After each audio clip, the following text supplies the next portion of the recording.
I started to get the feeling that Obama had a lucky star over his head. He certainly does.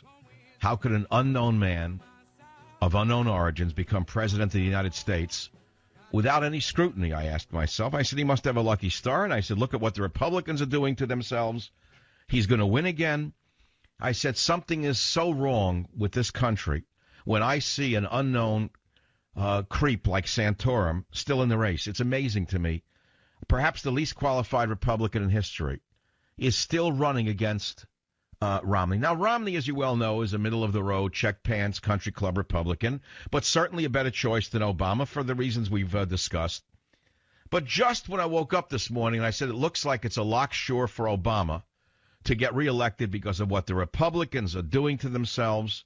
Lo and behold, the following happens.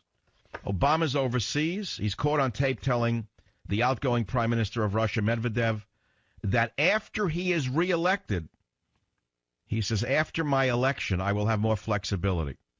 And Medvedev of Russia says, whispering, thinking the mic was closed, I understand. I will transmit this information to Vladimir Putin, and I stand with you. Now, how does Obama know he's going to be reelected? Is it because the power structure has already told him that? Is it because a fix is in? Is it because Romney's going to take a fall?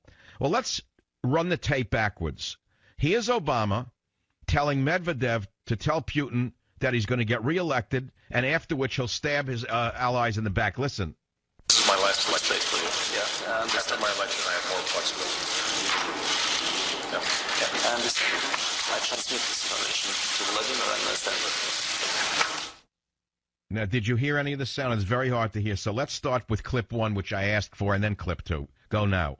Today, at the end of a meeting with Russia's outgoing president, Dmitry Medvedev, President Obama was overheard giving Medvedev a very candid political assessment of his ability to deal with missile defense and other issues, saying that it was important for the incoming president. Yeah, and after my election, I have more flexibility. Yeah. And I transmit this information to Vladimir and I stand with him. All right, so the president is caught with a hot mic. Now, what's interesting to me is someone did this to him. Somebody on the inside fears what's coming in this country and did this on purpose. This did not happen by accident.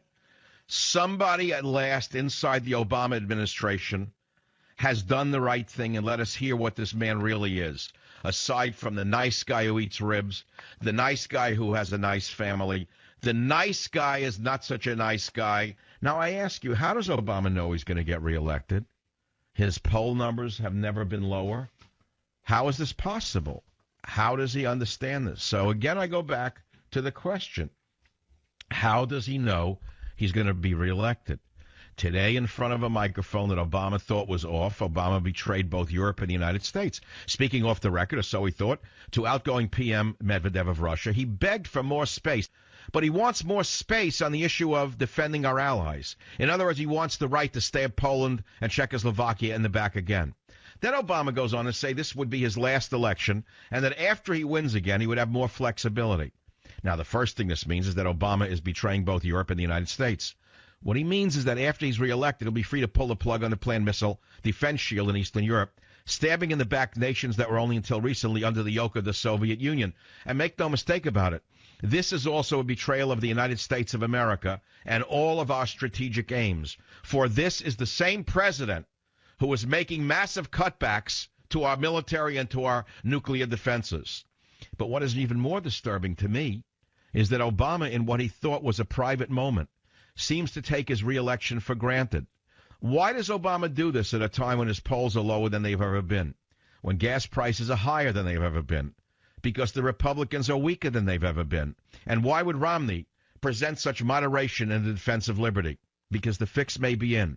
Because the Republicans may have betrayed themselves and betrayed conservatives, just as John McCain took a dive in '08. It looks to me like Romney is preparing to take a dive in 2012.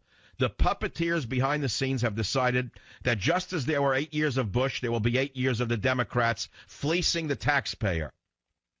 The Republicans may know this. Obama may know this.